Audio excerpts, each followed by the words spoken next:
Claves de Leyenda, con Álvaro Anula.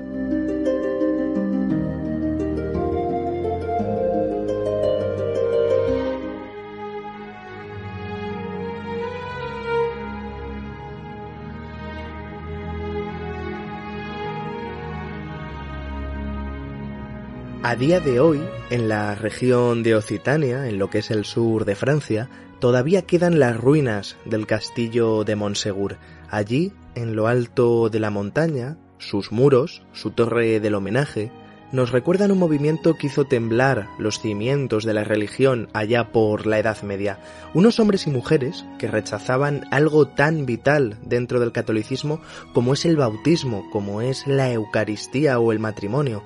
Se hicieron también fuertes en el sur de Francia, hasta convertirse en un verdadero dolor de cabeza para lo que suponía la Iglesia de Roma. Su vida ascética, sus costumbres de querer volver a las primeras comunidades cristianas y unos rituales que levantaban ampollas a los más ortodoxos, hicieron que entre ellos fueran llamados como los perfectos, sí, pero el resto los veía como herejes. En el sur de Francia aún se recuerda el movimiento de los albigenses, o como han pasado a la historia, el movimiento de los cátaros.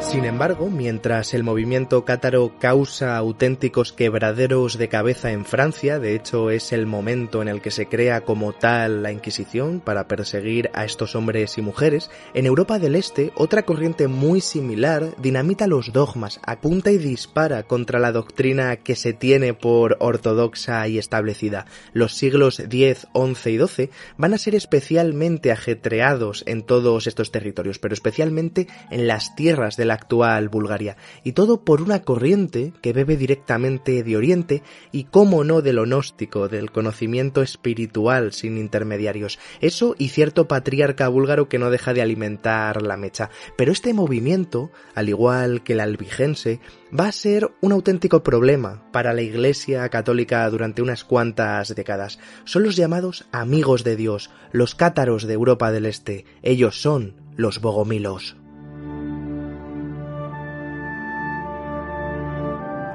El movimiento de los bogomilos a día de hoy esconde muchos secretos. Sus creencias, sus preceptos y sus rituales siguen siendo un completo enigma, una completa incógnita. De hecho, ya se encargó la Iglesia de destruir muchos documentos, muchos textos que hablaban sobre quiénes eran estos personajes y cuáles eran sus prácticas religiosas. Menos mal que han llegado a nuestros días claves ocultas que hay que saber leer, alguna que otra referencia. Y, cómo no, algunos enclaves de leyenda relacionados directamente con los bogomilos. Pero para conocerlos mejor, para comprender en qué se basaba su doctrina, ya tenemos con nosotros a una auténtica experta en todo lo que tiene que ver con Bulgaria. Allí es profesora y allí ha recorrido lo mejor y los más incógnitos lugares y leyendas vinculados con los secretos de su país. Y para comprobarlo, solo hay que coger su libro, Un viaje hacia Bulgaria, para darse cuenta de todo esto. Así que nadie mejor que nuestra invitada para adentrarnos en el mundo de los bogomilos, en el mundo de los cátaros del Este.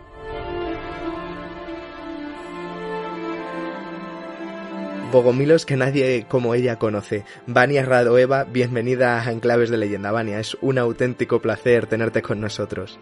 Hola, encantada de estar aquí con todos vosotros. Como digo, nadie mejor que tú, Vania, para darnos a conocer a los bogomilos, que, dicho sea de paso, es un tema muy interesante y desconocido, pero al hablar de este movimiento, de esta corriente un tanto legendaria, ¿a qué época y lugar nos tenemos que trasladar y en qué se basaban? ¿Cuáles eran sus creencias? Nos trasladamos a los Balcanes y más concretamente a Bulgaria durante el siglo X después de Cristo. Es ahí donde surge el movimiento de los bogomilos, que luego originará el catarismo. ¿Por qué ahí?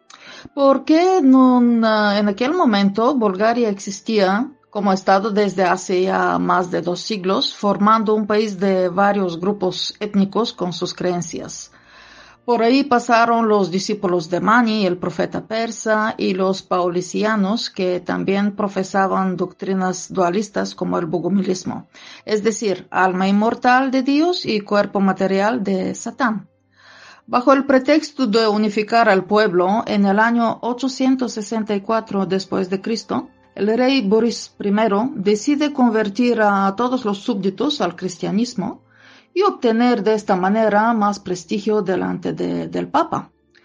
La gran cisma ocurre en 1054, así que en aquel momento todo dependía del Vaticano. Gran parte de la gente se negaba a convertirse y unos 60 años más tarde, entre el 12 y 13 de abril del 928 después de Cristo, en la primer capital de Bulgaria, Pliska, varias personas se reúnen alrededor del pope, cura Bogomil, querido por Dios, significa esto, y se declaran en contra de la hipocresía de la Iglesia oficial y del alejamiento de las Sagradas Escrituras. Esto es lo fundamental. Existe una fuente histórica redactada por un escritor de aquella época llamado el presbítero Cosme, de donde nos viene la información, aunque obviamente tendenciosa y presentada con ánimo de desacreditar a los herejes. En primer lugar, heresis en griego significa elección, libertad de elegir. El presbítero Cosme describe a los bogomilos como gente rara, les reprocha no comer carne, a gente que no quiere entrar en las iglesias para rezar y en lugar de esto efectúa ritos, movimientos y bailes al aire libre, cantan, se visten con ropa muy amplia, de colores vivos y lo más inaceptable, permiten que las mujeres también dieran las misas. Cabe puntualizar que la base del bogomilismo, a pesar de todo, es el cristianismo, o mejor dicho, el Evangelio de Juan, el Evangelio místico. También se les acusa de no aceptar la cruz por considerarla un símbolo de tortura, de no tener miedo al juicio final, de vivir en comunas, de hablar de amor y libertad, hecho que dio pie a tomarlos por gente de poca moral, y por último, de respetar ritos y tradiciones vinculados con otros dioses. Todo esto sugiere una mezcla de tradiciones provenientes de las distintas etnias que formaron el Estado búlgaro. En nuestras tierras vivió Orfeo, el cantante mágico de la mitología griega, de donde proviene el orfismo con sus ritos sin sangre, que caracterizan los ritos bogomilos y cátaros. Bogomilos y cátaros, quizá ahí esté la clave de todo esto, porque siempre se ha relacionado ambos movimientos, algo que no encaja mucho si cogemos un mapa, porque el catarismo nos lleva al sur de Francia y el movimiento bogomilo a los Balcanes, como bien nos estás comentando, Vania, pero ¿realmente tienen algo que ver ambos movimientos? ¿No se puede entender uno sin el otro o no tienen nada que ver? Yo diría que sí, encaja, e intentaré argumentarme. En primer lugar, a pesar de que se tachara a los bogomilos de incultos y salvajes, ellos conocían las corrientes filosóficas de su tiempo. Motivos para afirmar esto nos dan las fuentes que hablan de la gran protección otorgada al pope Bogomil, el fundador de la doctrina, por el hermano del rey, un erudito para su época llamado Boian el Mago. El mago había estudiado en la escuela de Magnaura en Constantinopla, creada en el año 425 después de Cristo, con varias cátedras, incluido el esoterismo. Desde la península balcánica, los bogomilos llevaron su filosofía al norte, este y oeste. Expertos y historiadores franceses admiten esta teoría y la han expresado en numerosas entrevistas para las televisiones búlgaras y galas. Soy licenciada en filología francesa, así que doy fe de esto. En Italia, por ejemplo, existen los siguientes pueblos cuyos nombres son bastante significativos: Celi de Bulgaria, luego Búlgaro Bulgareyo y Comune de Búlgaro Grosso, el Gran Búlgaro, ¿no?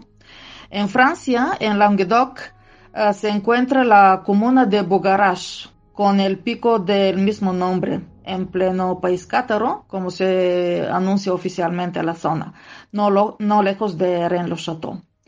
Aparte de esto, es curioso que precisamente ahí se desarrollen los hechos del documental español Bogarash, estrenado en 2014, que trata sobre lo sucedido en el pequeño pueblo francés Bogarash, el único lugar que presuntamente se salvaría del fin del mundo presagiado por los mayas. Con las palabras bugres, en francés bugra, mejor dicho, en francés se denominaba a los búlgaros de aquella época.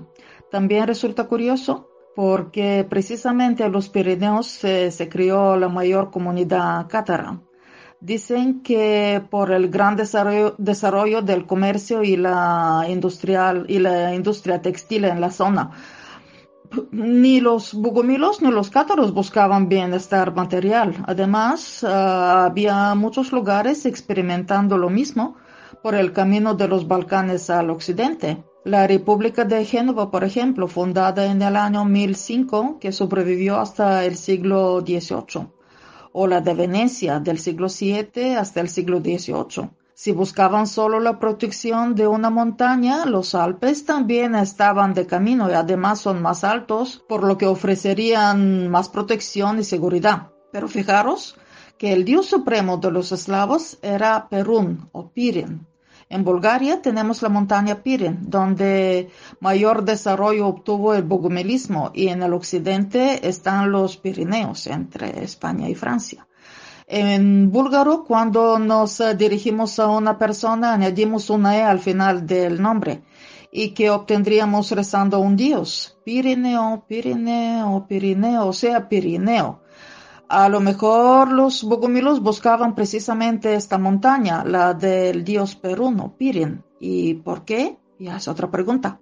Pues la verdad muy interesante lo que nos comentas, Vania. De hecho, en este programa ya hemos hablado largo y tendido sobre Bugarach, por ejemplo, esa montaña del sur de Francia que tantos secretos esconde. Y si encima puede tener relación toda esta zona con esa posible vinculación cátara y bogomila, pues ya sí que apaga y vámonos. Pero en ese sentido, ya que estamos hablando de una posible relación entre cátaros y bogomilos, sabemos que los albigenses fueron duramente reprimidos. Como ya hemos dicho, la Inquisición se crea específicamente para combatirlos. Sin embargo, en el caso de los bogomilos también fueron perseguidos, y se sabe más o menos cuándo terminaría esta corriente tan llamativa, porque también andaban los bizantinos y posteriormente los musulmanes por aquellos lares, ¿no? Bulgaria cae bajo dominación bizantina en el año 1018 que dura hasta 1185, de hecho el tiempo de mayor expansión del catarismo. Pero los bogomilos no desaparecen, y las pruebas las encontramos en las crónicas denominadas la Alexiada de Ana Komnenos, hija del conocido emperador bizantino Alexei Comnen, Alejo Komnenos, creo que se dice en español, que reinó del 1081 hasta 1118. En las crónicas en las que narra el caso de la captura y la quema en la hoguera del peligroso hereje bogomil Vasili Vrach. Dicen que este monje cruzaba toda la península balcánica promoviendo su venenosa doctrina, acompañado de 12 apóstoles. Invitado y engañado por el emperador, Vasili acepta revelarle su credo y se le condena a muerte. Lo más llamativo en la historia es el momento en el que Vasili Vrach es arrojado a las llamas. Ana Komnenos, que presenció el acto con 9 años, dice que el hereje desapareció de inmediato. Solo se vio una pequeña fumata blanca, ni olió a quemado, ni le vieron quemarse. Los archivos del Vaticano sobre la cruzada albigense, por ejemplo, han sido parcialmente abiertos en el año 1998, hace nada.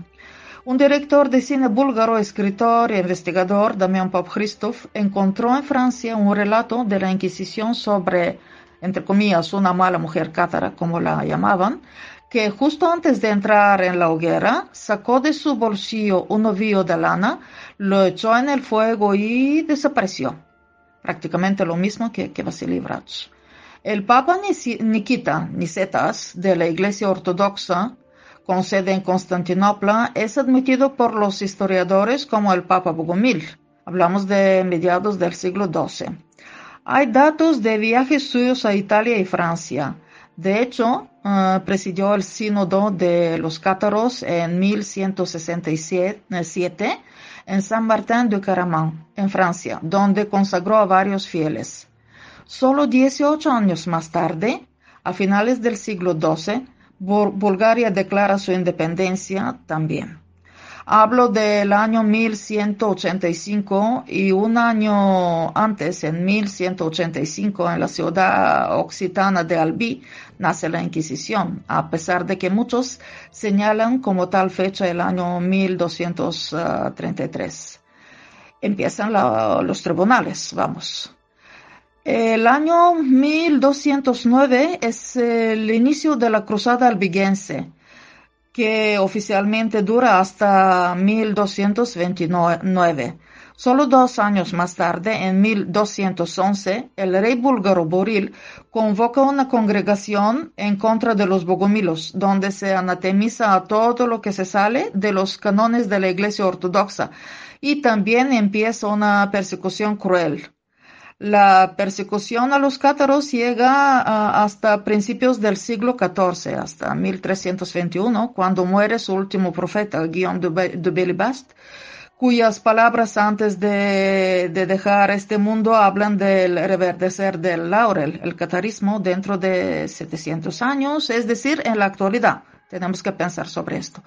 A finales de aquel siglo XIV, casi toda la península balcánica acaba bajo dominación turca, otomana, mejor dicho, y pasa a formar parte del Imperio Otomano. A partir de entonces, por lo menos en Bulgaria, se pierde la pista de los bogomilos.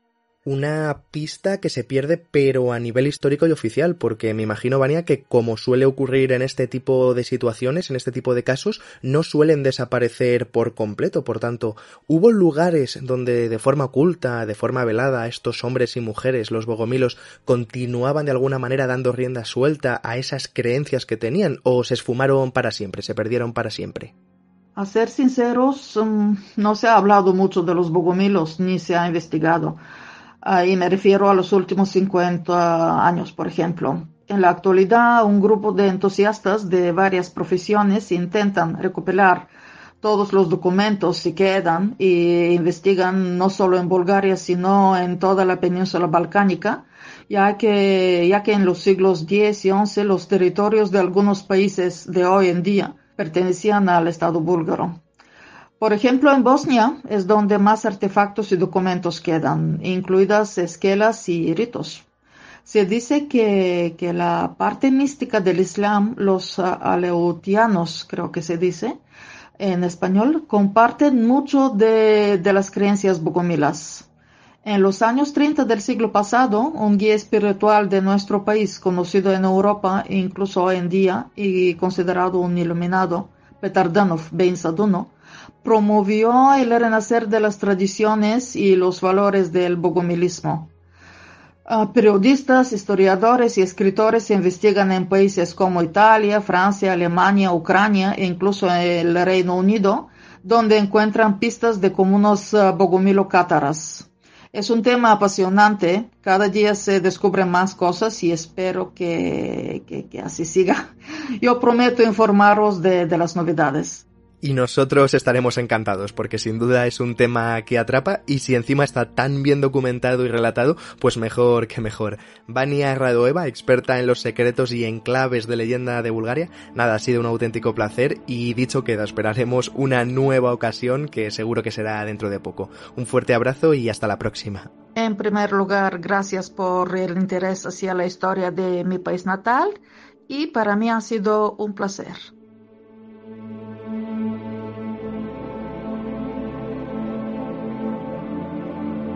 ¿Antropólogo qué? Escucha, te entrarán muchas ganas de ir a descubrir los lugares de los que te hablamos.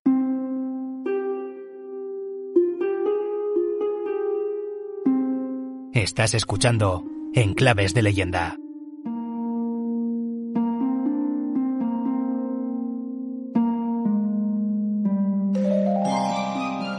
El movimiento de los bogomilos se ha ido perdiendo con el paso del tiempo, ya solo los libros de historia y algunos investigadores recuerdan lo que fue esta corriente de Europa del Este. Sin embargo, durante el pasado siglo hubo un hombre que rescató las viejas creencias, los antiguos ideales de los cátaros del Este, un personaje clave en la historia reciente de Bulgaria y que aún se recuerda en el país balcánico. Para conocerlo tenemos que viajar a mediados del siglo XIX.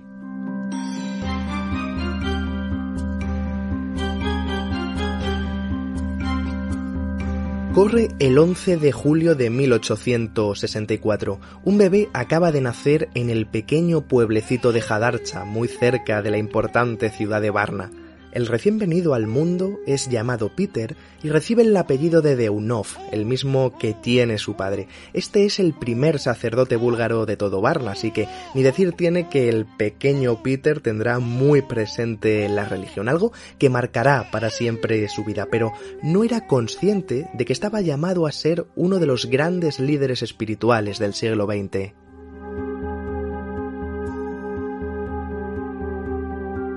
Los intereses por la espiritualidad de Deunov vienen muy de pequeño y todo a causa de una grave enfermedad que padece, una dolencia que lo mantiene alejado de la escuela. Pero no crean que no va a hacer nada, no. El joven Peter coge todos los libros religiosos de su padre y comienza a devorarlos. No para de pasar páginas, de leer tratados, de empaparse sobre lo divino y lo humano. Ahí es cuando siente una especie de llamada interior, se da cuenta de que lo suyo es seguir los designios de Dios, igual que ha hecho su padre, con la salvedad de que llegará más lejos que él.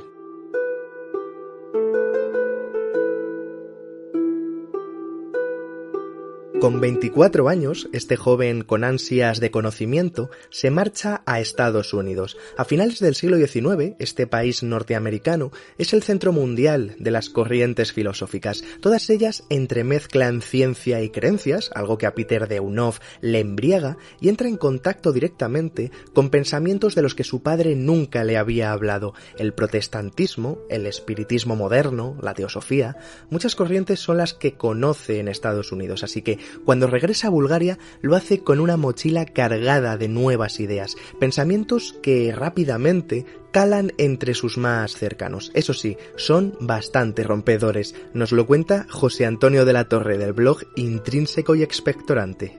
Al principio, Deunov era un cristiano normal. Tenía sus creencias en Cristo, predicaba el amor universal y tenía una tolerancia religiosa, bastante tolerancia religiosa. Eso, digamos, no era muy común en aquel tiempo. Solamente con el paso del tiempo va creando una personalidad más mística y una inclinación cósmica. Esto ahora se conoce como cristianismo esotérico. Era un fiel creyente de la astrología, por eso digamos su inclinación cósmica. Y la frenología, que es la determinación de rasgos de la personalidad basado en la forma de los cráneos de las personas. Una cosa un poco extraña, pero él creía en eso. Él creía que la forma física era crucial para el desarrollo espiritual. Diseñó como unos campos de salud para sus discípulos, donde incluía, por ejemplo, subir la cumbre del Mursala, que es el monte más alto de Bulgaria. Además, promovía el vegetarianismo estricto y beber mucha agua. Pero quizá lo más polémico de uno era su danza sagrada, que se había inventado para utilizar energías positivas. Una danza que hacía mirando el cosmos, y que, llamaba mucho la atención en aquel tiempo. El cristianismo esotérico de Deunov va ganando poco a poco seguidores. Sus ideales recuerdan mucho a esos bogomilos de la Edad Media y sus creencias se afirman tras una experiencia mística que Peter tiene el 7 de marzo de 1897. Ese día siente una doble obligación, la de ser por un lado un guía espiritual y por otro la de elevar el espíritu del pueblo búlgaro. En este momento, sus discípulos lo llaman Beinsa Deunov, un seudónimo que le acompaña para siempre, a él y a sus seguidores que aumentan cada vez más, algo que a las autoridades búlgaras pues no les hace mucha gracia. En la Primera Guerra Mundial tienen que pararle los pies, por ejemplo, y todo, porque este hombre, que adopta un largo ropaje blanco y una barba desgreñada, promulga el tan manido no a la guerra. Craso error, porque no consiguen acabar con su corriente, hasta tal punto que en los años 30 Peter Deunov tiene más de 40.000 seguidores. Incluso funda una escuela esotérica en la capital, en Sofía, pero su gran logro va a llegar con la Segunda Guerra Mundial.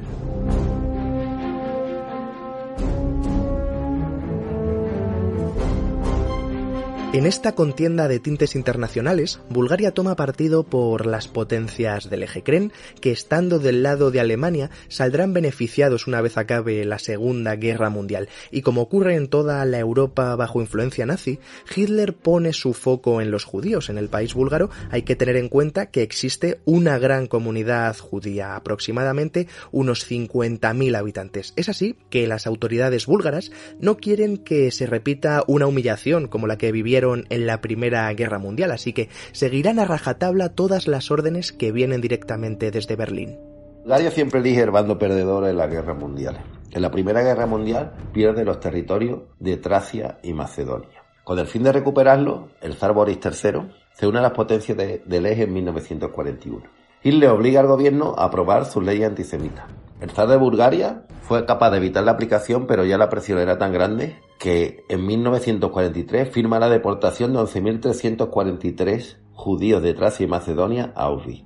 De ellos solo 2 sobrevivieron. Cuando la expulsión se hizo pública, la indignación de los búlgaros hace que Boris pase a la clandestinidad.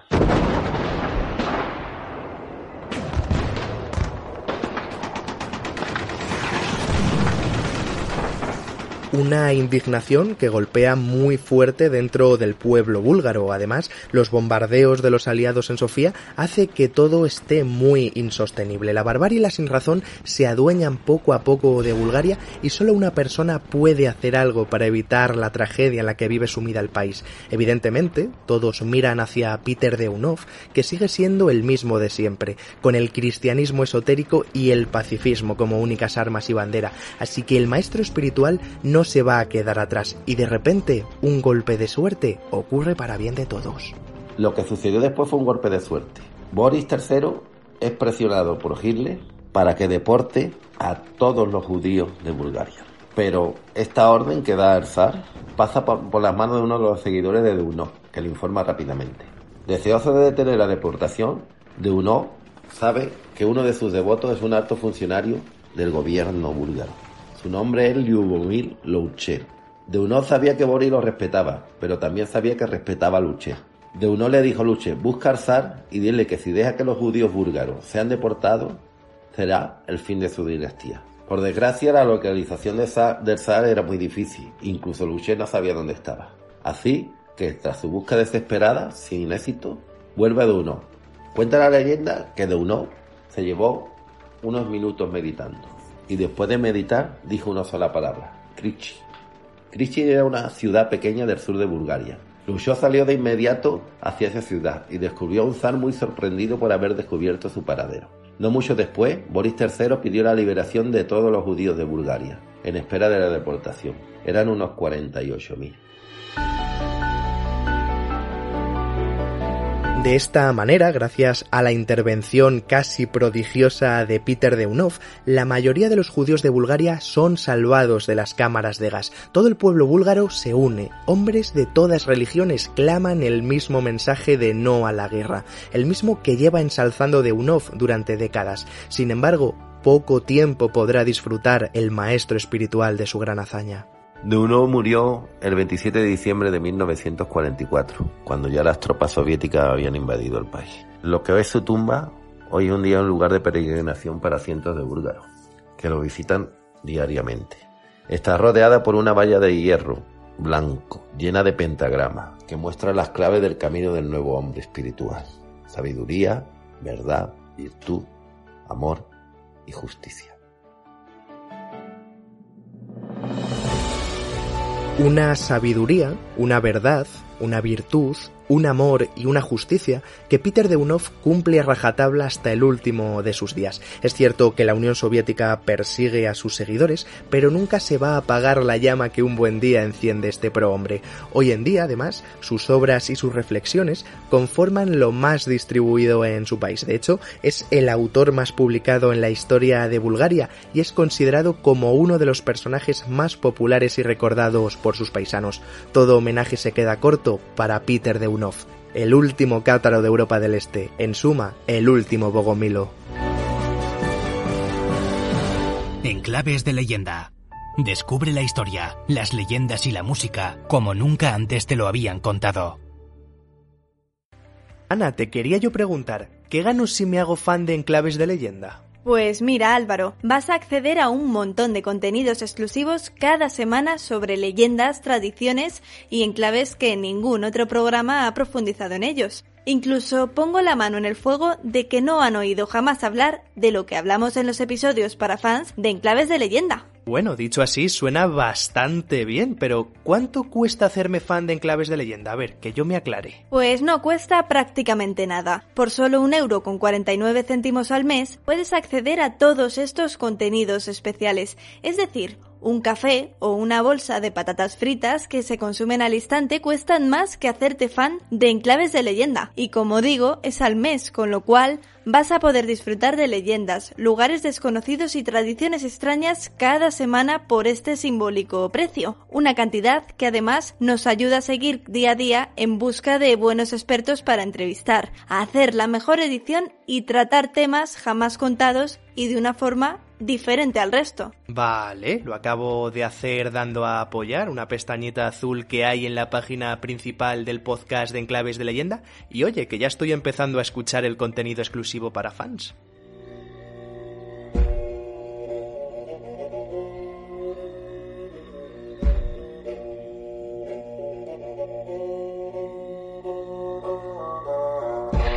Estás escuchando Enclaves de Leyenda.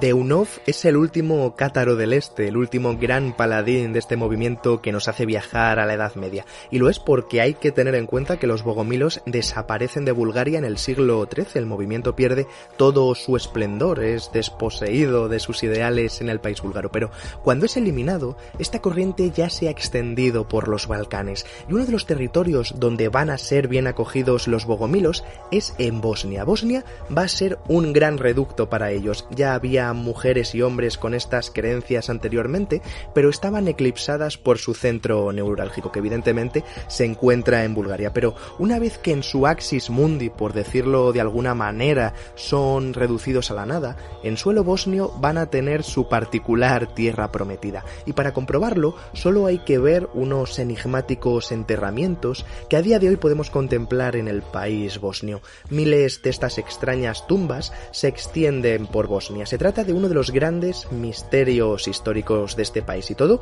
porque estas se encuentran acompañadas por unas intrigantes estelas, unas losas de piedra que esconden códigos, esconden símbolos, figuras que todavía no se han descifrado. Son lápidas medievales, sí, pero en los Balcanes reciben un nombre concreto. Son los Stechi, quizá el lugar de descanso de los bogomilos perseguidos.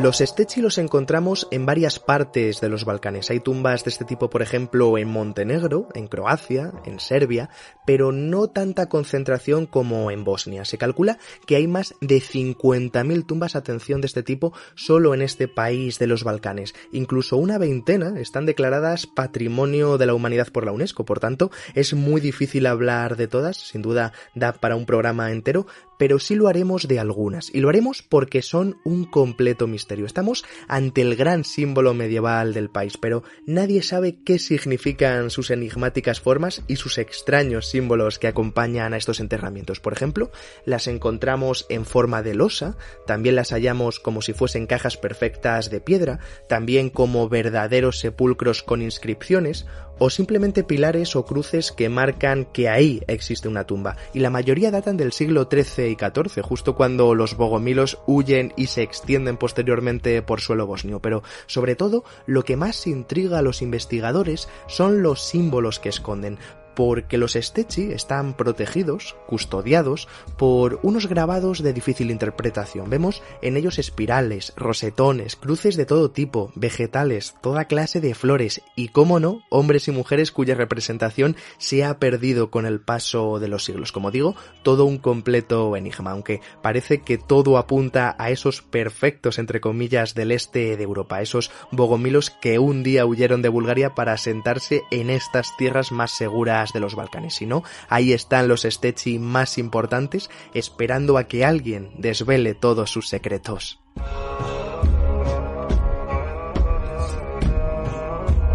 Secretos que encontramos en todos estos enterramientos medievales, pero vamos a quedarnos con algunos. Uno de ellos, por ejemplo, lo encontramos expuesto en el Museo Nacional de Sarajevo. En este caso, se trata de un sepulcro de piedra perfectamente conservado. Estamos hablando de una tumba de gran tamaño a la que no le faltan decoraciones, no le faltan ornamentos, pero vemos en ella los ya mencionados rosetones, motivos vegetales, animales correteando por toda la tumba, espirales, por qué no decirlo, y nos da la sensación de que tuvo que pertenecer a alguien importante, alguien con bastante poder adquisitivo. La llaman la lápida de Goska o Goskansky, así en castellano. En bosnio se pronunciará de otra manera, pero bueno, cuando se indaga en quién estuvo en el interior de este sepulcro de Goska, los investigadores lo tienen bastante claro. Señalan a Esteban II Kotromanic, o como es más conocido, Esteban II de Bosnia. Este soberano es el que se va a encargar de proteger en todo momento a los bogomilos, les da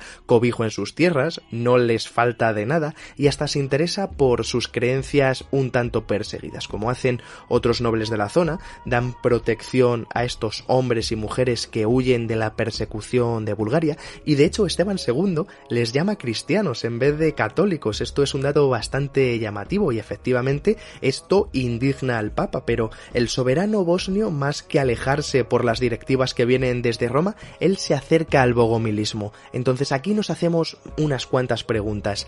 Cuando muere en el año 1353 Esteban II, ¿pide ser enterrado como ellos? ¿Es Esteban II, vamos más allá, uno de esos cátaros de Europa del Este?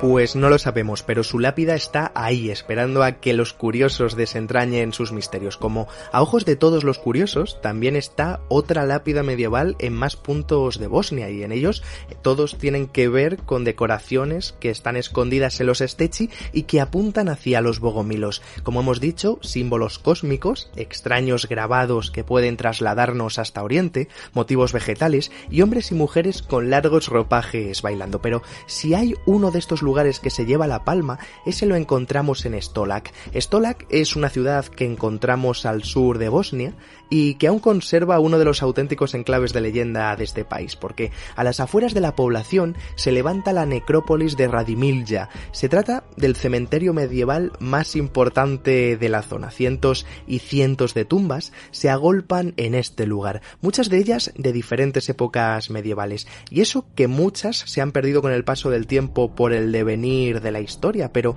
las que datan de los siglos XIII y XIV, todas ellas tienen los mismos símbolos, estelas que recuerdan las creencias, que avivan el día a día, que nos demuestran esa concepción religiosa que tenían los bogomilos. Solo hay que fijarse en los códigos secretos que encontramos en estas tumbas de la necrópolis de Radimilja, en el descifrado de esos mensajes que quizá solo unos pocos adeptos, un puñado de seguidores y correligionarios, pues sabrían entender entre ellos. Y esto hay que tenerlo en cuenta. Sí es cierto que los bogomilos no aceptan la cruz y por tanto no encajaría ese símbolo entre estas losas de piedra, pero ¿quién nos dice que no fueron añadidas después? ¿Quién nos puede demostrar que no fueron colocadas para que de algún modo se intentara devolver al redil a estos individuos que eran vistos como un poco menos que demonios? No lo sabemos tampoco, pero como vemos son muchos los enigmas, son muchas las preguntas sin respuesta que encontramos en estos steci, unas tumbas que a la vez son un auténtico misterio dentro de la historia de Bosnia. Misterios que nos hacen ponernos en la piel de esos bogomilos, y si no ponernos en su situación, por lo menos sí recrear cómo fueron sus estrictas creencias, cómo fueron sus ideales provenientes del gnosticismo, del intentar alcanzar a Dios de forma directa y sin intermediarios, cómo tuvieron que huir para salvarse de las persecuciones y cómo en poco tiempo, en el otro extremo de la vieja Europa, otro movimiento similar hacía tambalear los cimientos de Roma. Sin duda, la Edad Media es así, una etapa que rápidamente lo relacionamos todos con el catolicismo y con los designios de Dios, pero si indagamos más en ella nos damos cuenta de que no todo es así, que la cruz y la media luna estaban en constantes combates, sí, pero que dentro de la propia cruz también había fricciones y corrientes que se alejaban directamente de ella. Quizá si nos olvidamos de cualquier prejuicio hacia lo medieval, de esas ideas asentadas que tenemos de esta época, pues podamos comprender mejor una de las etapas más fascinantes y mágicas de nuestra nuestra historia, y que por mucho poder que tuviera la Iglesia y por mucho poder que tuviera el Papa en aquella época, siempre había aldeas galas, por llamarlas de algún modo, hombres y mujeres que no dejaban de estar dispuestos a desafiar a esas máximas autoridades a través de lo que ellos interpretaban por cristianismo, y esos reductos intentaron ser eliminados y destruidos de nuestro pasado, pero siempre queda algo, un resquicio que mantiene viva la llama, y aunque a veces solo quede presente en viejos legajos, en antiguos documentos y en antiguos enclaves de leyenda, por qué no decirlo, siempre acaban reclamando su hueco en la línea de la historia. Una cronología que no está exenta de acontecimientos olvidados, y para eso estamos nosotros, ¿no? Para recordarlos de vez en cuando. Así que ya saben, la semana que viene, más. Un fuerte abrazo y disfruten. Enclaves de leyenda.